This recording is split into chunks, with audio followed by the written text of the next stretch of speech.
ତୁମରି ପବିତ୍ର ମନ୍ଦିରରେ ଯେଉଁ ସମସ୍ତ ପ୍ରତିଜ୍ଞା କରିବେ ସତ୍ୟ ଭାବେ ପ୍ରତିଜ୍ଞା କରିବେ ଜୟ କର। ଭଗବାନ ପ୍ରଭୁଙ୍କୁ ଏକତ୍ର କରିବା ସମୟରେ ତୁମେ ଦୃଢ଼ କର। ବରକନ୍ୟାକୁ ଆଶୀର୍ବାଦ କର। ଉପବର୍ତ୍ତମାନଙ୍କୁ ଆଶୀର୍ବାଦ କର। ଆଜି ସମସ୍ତ ଜଗତର ମହିମା ଗୌରବ କେବଳ ତୁମେ ପାଅ। ଈଶ୍ୱର ନାମରେ ପାଉଛ। ବରକନ୍ୟା ଠିଆ विवाह संपत्त समाज रे गवर्नमेंट का आदेश विषय साधु पर बरकन्या समय रखो ख्रीष्ट मंदिर निगुड़ संग्राम दृष्टि प्रकाश करियछंती मनुष्यर पवित्र व्रतरे प्रेम ईश्वर स्वयं पृथ्वी स्थापन करथिले आमर प्रभु ख्रीष्ट मध्य शिष्यମାନଙ୍କ सहित विवाह उत्सव योगदान करी ए पुण्य वस्तु सुशोभित पवित्र करियछंती अते ईश्वर का प्रति प्रगाढ़ भक्ति सहित विवेक सिद्धांत मते प्रार्थना पूर्वक ए पवित्र मुहूर्त प्रभु देवा कर्तव्य सुखरे वा दुखरे सुदत्त दुष्टतानि जेपरि स्वामी स्त्री परस्पर ठारू साहाय्य संकलन करी प्रेम रे आनंद रे एकत्र वास करंती एथिपाई विवाह विधिता दियाछि ए विधान अतीव पवित्र और गुरुत्व दायित्वपूर्ण अते सर्वथा बळे निर्दोष निष्कलंक रूपे रक्षा करबा आवश्यक। ए समय विवाह उत्सव जो दिन समस्त प्रश्न विवाह पवित्र अवस्था में प्रवेश करने उद्देश्य यही युवक अजर चंद्र लीमा युवती संयुक्ता गुरु बंध निष्ठान अच्छा विधि मते विवाह विरुद्ध जदि कहार सुपरिचित न्याय सहित प्रतिबंधक काम थाए बर्तमान प्रकाश करतु नचेत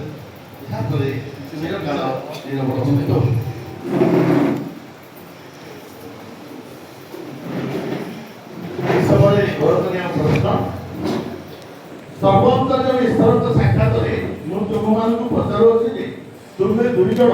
विवाह बंधन आबद्ध विषय जदि कहार कौन सुपरिचित न्याय सहित प्रतिबंध कान थाए प्रकाश करतु अध्यक्ष चंद्र लीमा संयुक्ता गुरु विभाग सब रेखा अच्छी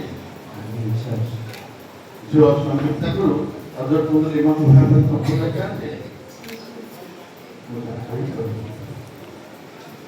मो अध्यक्ष चंद्र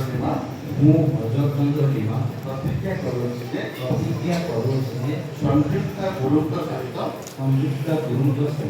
परिणय सूत्र आबद्ध विषय कौन प्रतिबंधकर कारण जाने मो संयुक्ता गुरु प्रतिज्ञा करूँ अध्यक्ष चंद्र लीमान सहित परिणय सूत्र आबद्ध विषय मो कौन प्रतिबंधकर कारण जाने श्रीमान अध्यक्ष चंद्र लीमा दुई विवाह पवित्र संबंध ईश्वर मंगल भूषण दाम्पत्य क्रम संयुक्ता गुरु को निजर विहित कार्यशील ग्रहण कर तुम्हें सर्वाभूत एक प्राण सहित प्रेम समाजर स्वाधीनता प्रतिपादन कर पर्यंत केवल एक दिन आबद्ध विशुद्ध पवित्र प्राणी बास कर संयुक्ता गुरु तुम्हें विवाह पवित्र बंधन ईश्वर मंगल भूषण दाम्पत्य क्रम श्रीमान अध्यक्ष एवं निजर विवाहित स्वामी सहित ग्रहण कर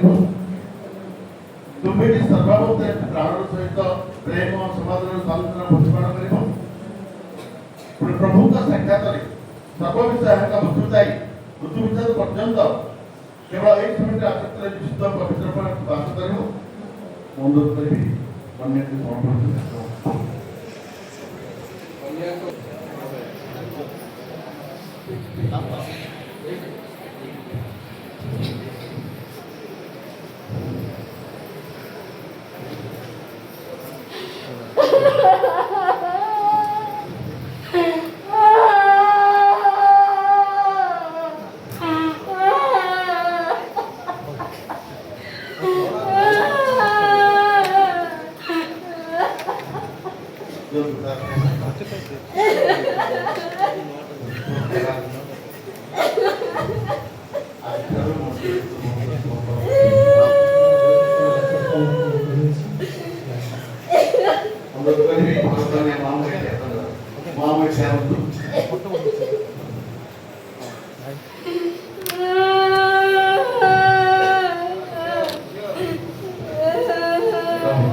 ଆଜ୍ଞା ଦେଖନ୍ତୁ ସ୍ୱାମୀ ଧ୍ୟାନ